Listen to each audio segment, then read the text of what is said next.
Hello students, आज हम अपनी क्लास 12th माइक्रो इकोनॉमिक्स की बात कर रहे थे और हमारा चैप्टर चल रहा है national income and related aggregates, जिसके कुछ टॉपिक्स हमने कवर कर लिए हैं। तो अब हमें बात करनी थी, उस लास्ट वीडियो में हमारा एक टॉपिक रह रहा था domestic product at market price and factor cost. क्या होती है डोमेस्टिक प्रोडक्ट में मार्केट प्राइस और फैक्टर कॉस्ट। तो सिंपली टर्म्स में मैं बताऊं, जब भी कोई भी प्रोडक्ट बनकर तैयार होता है, जो उसके प्रोडक्शन में उसके सारी चीज़ों में खर्चा होता है, चाहे वो प्रोडक्शन के लिए हो चाहे पैकेजिंग के लिए हो, इन सारे को हम कहते हैं फैक्टर कॉस्ट। बट क्या सेम उसी कॉस्ट पर हमारा प्रोडक्ट मार्केट में सेल होता है? नहीं। अभी आप यही आंसर दोगे कि नहीं, हमारा प्रोडक्ट फैक्टर कॉस्ट के बाद प्लस प्रॉफिट लगाकर मार्केट में सेल किया जाता है। तो जो फैक्टर कॉस्ट के बाद जितना भी चार्जेस हमने बढ़ाया और जो मार्केट में हमारा आया प्राइस, जिस प्राइस पर हमने मार्केट में रखा अपने प्रॉफिट को ऐड करके, वो कहलाती है हमारी मार्केट प्राइस। फैक्टर कॉस्ट का मतलब किसी भी प्रोडक्ट को बनाने में जितना भी चार्जेस लगा वो मेरी फैक्टर कॉस्ट हुई। चाहे वो सिर्फ चार्जेस ही नहीं कहूँगी, उसमें ट्रांसपोर्टेशन हो, एडवर्टीजमेंट, हम सारी तरह की कॉस्ट को इंक्लूड करके जो भी उसका अमाउंट बनाते हैं वो मेरी फैक्टर कॉस्ट होगी। लेकिन प्लस प्रॉफिट ऐड करने के बाद हमने जिस MRP पर मार्केट में रखा उस प्रोडक्ट को, वो मेरी मार्केट प्राइस कहलाती है। फॉर द एग्जाम्पल, एक सिंपल एग्जाम्पल ले रही हूँ, आप देखना। मैंने किसी प्रोडक्ट को बनाया है 10 रुपये का, मेरी बनाने की कॉस्ट आई 10 रुपये की, और इसको मैंने मार्केट में 15 रुपये में सेल किया। तो जो आप बीच का डिफरेंस आएगा उसे हम कहते हैं प्रॉफिट। हमारी कॉमन लैंग्वेज में इसे प्रॉफिट कहा जाता है। बट ये जो अमाउंट है वो गवर्नमेंट के लिए प्रॉफिट नहीं है, ये आपकी कहलाती है इनडायरेक्ट टैक्स। गवर्नमेंट कहती है इसको, हम ये जो 5 रुपीज़ है ये हमारा इनडायरेक्ट टैक्स कहलाएगा। और इसी इनडायरेक्ट टैक्स के लिए गवर्नमेंट ने एक रूल बना रखा है कि अगर आपको किसी भी तरह की सब्सिडी मिलती है तो उस इनडायरेक्ट टैक्स में से उस सब्सिडी को लेस कर दिया जाता है। जब इनडायरेक्ट टैक्स में से हमारी सब्सिडी लेस हो जाती है तो हमारा बन जाता है net indirect tax. Net indirect tax. तो जो मेरी फैक्टर कॉस्ट है 10 रुपीज़ और मेरी मार्केट प्राइस है 15 रुपीज़, इन दोनों का बीच का जो डिफरेंस हुआ वो मेरी नेट इनडायरेक्ट टैक्स कहलाएगा, जिसमें से मैंने इनडायरेक्ट टैक्स और अगर गवर्नमेंट ने आपको सब्सिडी प्रोवाइड की है तो उसे मैं माइनस कर दूंगी। तो स्टूडेंट ये बेसिक कॉन्सेप्ट है। अब हम कुछ एग्रीगेट्स के बारे में बात कर लेते हैं जो कि हमारे मोस्ट इंपॉर्टेंट है और आपको क्वेश्चन इन्हीं एग्रीगेट्स के बिहाफ पर सॉल्व करना है। तो हम एग्रीगेट को कैसे सॉल्व करते हैं, कैसे वर्क कराते हैं, इस वीडियो में हम आगे इसके बारे में पढ़ेंगे। जैसे सबसे पहले हमारा है GDP MP। अब इसकी फुल फॉर्म पहले आप देख लो सारी चीज़ों की। G for gross, D for domestic, P for product, MP for market price.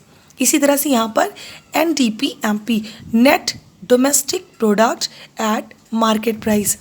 फिर again GDP, gross domestic product at factor cost. NDPFC, net domestic product at factor cost.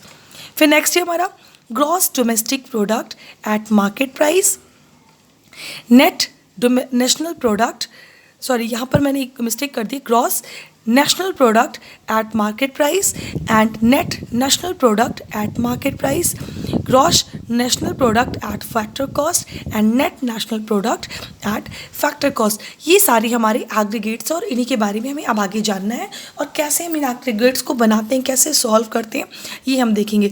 तो सबसे पहले हमारा एक कॉन्सेप्ट है, मैंने यहाँ पर 3 कॉन्सेप्ट बेसिकली आप जान लो। पहला हमारा होता है ग्रॉस और दूसरा नेट। सेकंड हमारा होता है फैक्टर कॉस्ट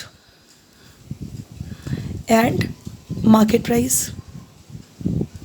ये सबसे सिंपल तरीका होता है। अगर आप इस ट्रिक को समझ गए ना तो आपके लिए बहुत इजी होगा किसी भी चीज़ को फाइंड आउट करने में। लास्ट हमारा होता है डोमेस्टिक एंड नेशनल। तो सबसे पहले हमारी ग्रॉस और नेट में प्राइस की यहाँ पर बात कर रही हूँ। इसके पहले वाले वीडियो में आपने देखा होगा, मैंने बताया था अगर किसी भी चीज़ की ग्रॉस से हमें नेट पर जाना है तो हमें कर देना चाहिए माइनस डेप्रीशिएशन। अगर किसी चीज़ की वैल्यू आपको पता है, जैसे मैंने एग्जांपल दिया था, 10 रुपये का मैंने कोई प्रोडक्ट खरीदा और 2 महीने यूज़ करने के बाद उसको बेचा तो उसको 8 रुपये मिला, तो इसका मतलब वहाँ से डेप्रिसिएशन लेस हो गया। इसी तरह से जब हमें नेट से किसी भी चीज़ पे ग्रॉस पे वापस जाना है तो हमें करना पड़ेगा प्लस डेप्रिसिएशन। सेकंड ले लेते हैं हम अपना factor cost and market price. तो ये है हमारा फैक्टर कॉस्ट। फैक्टर कॉस्ट अभी जैसे मैंने बताया था, फैक्टर कॉस्ट का मतलब क्या होता है, जिस कॉस्ट पर हम सामान बना रहे हैं, और सेकंड है हमारा मार्केट प्राइस। तो अगर फैक्टर कॉस्ट से मार्केट प्राइस पर आपको आना है तो आपको क्या कर देना पड़ेगा, plus NIT for net indirect tax, जो मैंने यहाँ पर बताया कैसे निकलता है नेट इनडायरेक्ट टैक्स। और अगर आपको मार्केट प्राइस पता है, उस चीज़ की प्रोडक्ट फैक्टर कॉस्ट पर जाना है तो हमें करना पड़ेगा माइनस NIT, यानी कि आप नेट इनडायरेक्ट टैक्स को मार्केट प्राइस से घटा दो तो हम वापस से फैक्टर कॉस्ट पर पहुँच जाएंगे। फॉर एग्जाम्पल आप देख लो, इसी का पहले वाला एग्जाम्पल, 10 की मेरी फैक्टर कॉस्ट थी और 15 रुपये की मेरी मार्केट प्राइस थी।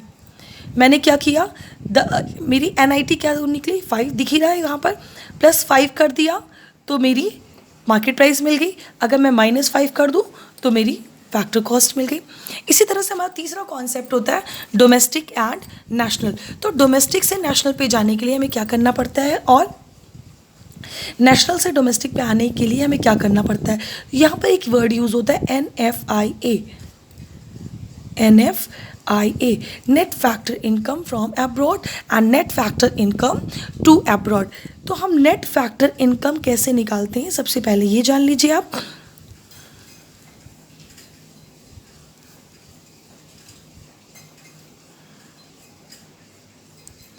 Minus net factor income to abroad. NFIA निकालने के लिए net factor income from abroad minus net factor income to abroad जब हम कर देते हैं तो वो हमारी निकल आएगी total NFIA, net factor income from abroad. ये प्लस में भी हो सकता है, माइनस में भी हो सकता है। तो अगर डोमेस्टिक से मुझे नेशनल पे जाना है तो मुझे NFIA को प्लस कर देना चाहिए, और अगर मुझे नेशनल से वापस से डोमेस्टिक पर आना है तो NFIA को माइनस कर दो, और अगर डोमेस्टिक से नेशनल पर आना है तो NFIA को प्लस कर देंगे। अब स्टूडेंट्स, ये तो हमारे बेसिक कॉन्सेप्ट्स हो गए। अब इसके बाद मैं नेक्स्ट वीडियो में आपको कैसे GDMP से GMP पे चेंज करते हैं वो सिखाऊंगी। Okay, thank you class.